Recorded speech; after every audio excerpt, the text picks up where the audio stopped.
What's going on, guys? It's gals. It's Mopar Man out here today. Today's video is going to be about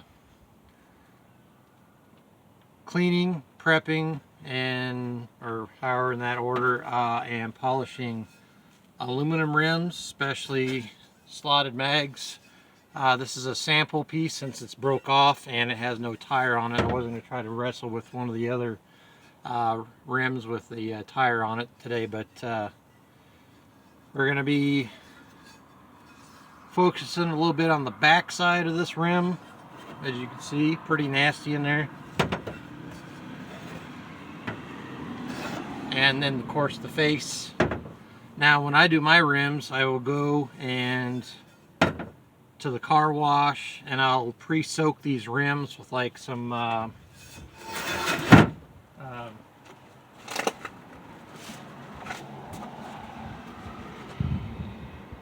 Super Clean, or my favorite from Dollar General. You get a half-gallon jug of LA's Totally Awesome. It was like $3. I think it's like $3.10 or something like that now. $3.07, $3.10, something like that. It went up a little bit. And then they do sell the smaller little bottles, spray bottles with LA's Totally Awesome. If you use it concentrated, you can clean up a lot of stuff or degrease a lot of stuff. Now if it's really super caked on grease, especially automotive grease or something, I would probably recommend this stuff, or try to clean it with gasoline to thin it down, or maybe engine degreaser that comes in the can, to let it soak and then work your way down with the different chemicals. But anyway, with that LA's Totally Awesome, it's biodegradable. It's got the mixing ratios on the side of the container. You can do laundry with it, clean your house, clean your shop, your engine, your whatever you're working on. And when I used to be a security officer for a lot of years, whenever you put your pin in the pocket, the little spot for on your pocket, at the bottom there would always be some a little bit of ink stain depending on what kind of pin you use. And I would just pour it on concentrate, let it soak in for a few minutes, and front and back, and throw it in the wash, and the ink stains will come right out. It says it also gets rid of blood stains out of clothing and whatnot, ink, all that stuff. So anyway, today's video is probably going to be a part 1 and part 2, maybe a part 3, since I'm by myself and working with my smartphone as a video camera. But wanted to go over some basics.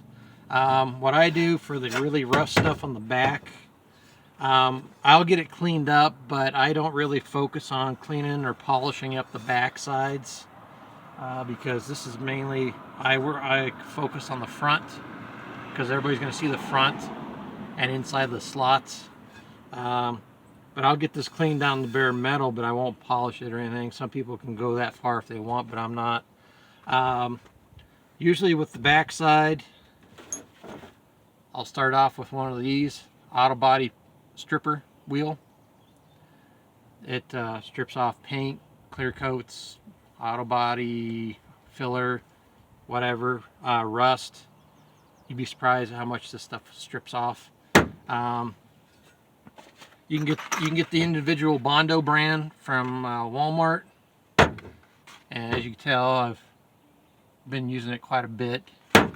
Or you can buy this one from O'Reilly's. It comes 2 pads in a pack instead of just one, and the attachment to set it up into your drill or any other high-speed device that you want to use it for. This Scotch-Brite ball with the built-in drill attachment, Harbor Freight over there in their drill / woodworking section, and sandpaper. That's this one. I use this on the rims as well, on the side that I want to polish up. Here's the maroon Scotch-Brite pad, automotive, that you can get at Walmart or AutoZone or O'Reilly's as well. I start off with this, and then I work my way down to this, which is the gray auto body Scotch-Brite pad, which is a lot finer grit. And then I work my way down to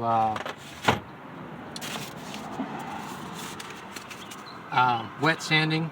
This is 1200 grit, or you can go down to 2000 grit, however you want to do it. But on the back side, I start from the top lip here, the bead, up where the bead goes, and work my way in to just about this section here. And then what I do is when I get it done buffing it out and getting it down the bare metal, I'll come back through with a finer grit down to where it's pretty much almost smooth, but it's not polished. That way, when you put your when you go to have your tires balanced, they'll put them sticky back weights on there. You want the area to be sanded, but you want it to be smooth and almost polished, but not quite, and clean prior to bringing them in, so that the sticky back weights will stick to the rim.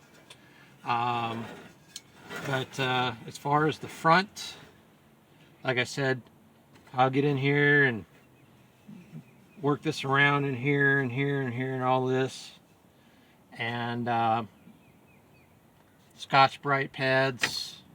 And then once I get the face cleaned up to the stopping point where I get ready to polish it, I focus my time on the slots, I should say. Now this one, I don't know if you can see it, has a lip.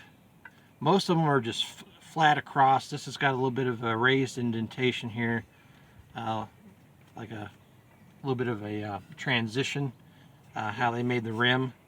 They're a little bit different, but and it's a unilug. Don't know who makes them, but anyway, what I do for the inside of the slots, because some of them are rough casting and some of them were smooth, like polished from the factory, but others are rough casting, even though they've had polishing compound put on them. I use grinding bits for soft metals, especially aluminum. I got this one here. As you can see how the teeth are on it, that's long, thin teeth, strips of teeth. And then I've got this one. And then I have another one like this, but it's a little bit shorter, and what I do is I'll get in there and lay it flat on the bottom of the slot, and I'll start from the back edge and work my way straight across till this front edge of the slot. And then I focus running it around in here and down through here and getting it all cleaned up, getting most of the rough casting off, or all of it, down to where it's smooth. And then I'll come back and, like on the rough casting part, to get it knocked down even further, I'll use like 150 or 320 grit orbital DA sandpaper with like the like this one here with the Velcro on the back of it. This is 150. I'll get in there by hand and work on that. Once I get it down where it's smooth, almost like the face, and then I'll go to a finer grit. And then once I get all that done, I use I don't have it here today, but I'll either use the Mother's red foam ball, or preferably, which is even better, is the one that's cone shaped like a Christmas tree almost. And the Christmas tree one will get down inside the slots here better, a lot better. And the little curves, tight curves and corners and whatnot. Anyway, what I do is I'll do 3 full passes on the whole entire area, and including the slots, with the chrome and mag polish. And what I do is I get the big cheap packs of microfiber cloths. I don't buy the red rags or anything like that, because they leave lint and they start fraying and coming apart. But the microfiber cloths, I'll fold the cloth up into sections, work my way around, wipe off the polish that's turned a dull gray, get it all cleaned up and see where I'm at as far as how much I've gotten polished.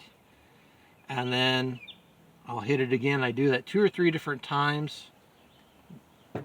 It depends on how much of a reflection you want on these rims. If you want it almost mirror, you're gonna have to spend some time on these. But I get it close to mirror finish. But anyway, I do that, and then what I do is to finish it off, I'll have, preferably, it's a little expensive, the 3M, the big squeeze bottle 3M auto body clear coat glaze buffing compound. The glaze is to put the gloss on the clear coat, and that's what I finish off the rims with. I'll even use the Meguiar's squeeze bottle. Comes in a tan squeeze bottle at O'Reilly's of liquid glaze compound. You don't want to use the buffing compound because that'll just dull it back up. But I use the glaze, and I'll do this whole thing, and I'll run the foam wheel or the foam cone 2 or 3 times on that, and I'll wipe it down. And then once I finally get down to where I like the shine, I will take another clean microfiber cloth, and I will use rubbing alcohol, preferably the red label you get at Walmart, the big bottle, and which is like 91 or 92 proof, the highest you can get. And I'll go through folding the cloth up again in sections, wipe. Once it starts to get filled up, fold it over to another clean spot, repeat, get that all done up. And then, just to make sure, I'll get stuff like this. Aluminum wheel cleaner, 3-in-1 formula, cleans, polishes, and protects. I'll do something by Black Magic or something like that. Meguiar's.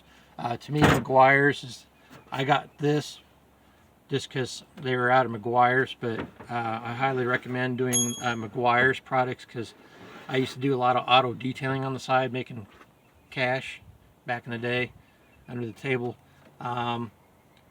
Meguiar's is like the best. They're wax, they're black, they're liquid gold or black gold or whatever you want to call it. Comes in the box.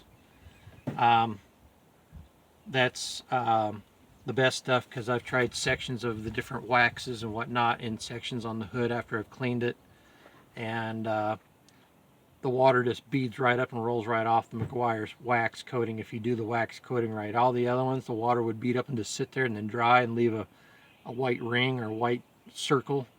The other thing too is when you're detailing a car and you washed and you scrubbed the car real good and you're done with washing, take a wet or dry shop vac and run the hose over every little square inch of the panels, including around the edges of the trim, in between the cracks of the door frame and the door itself.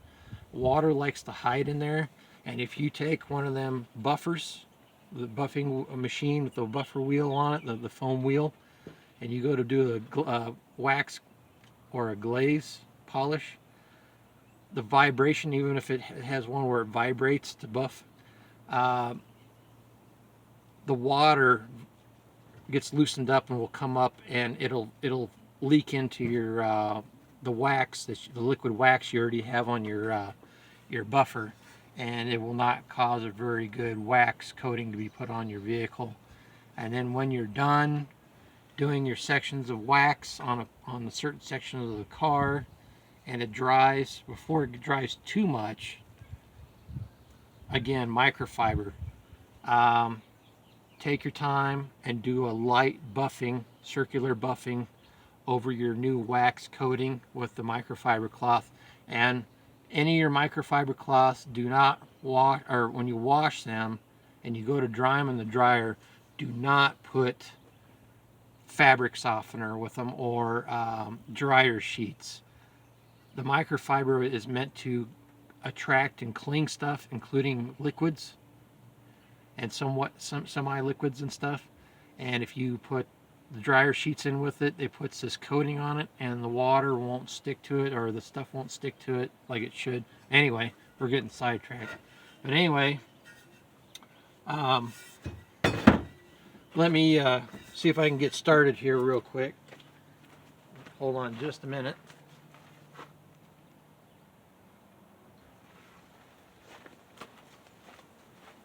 Okay, I'm already at 15 minutes. I've already gone over too much time on my video.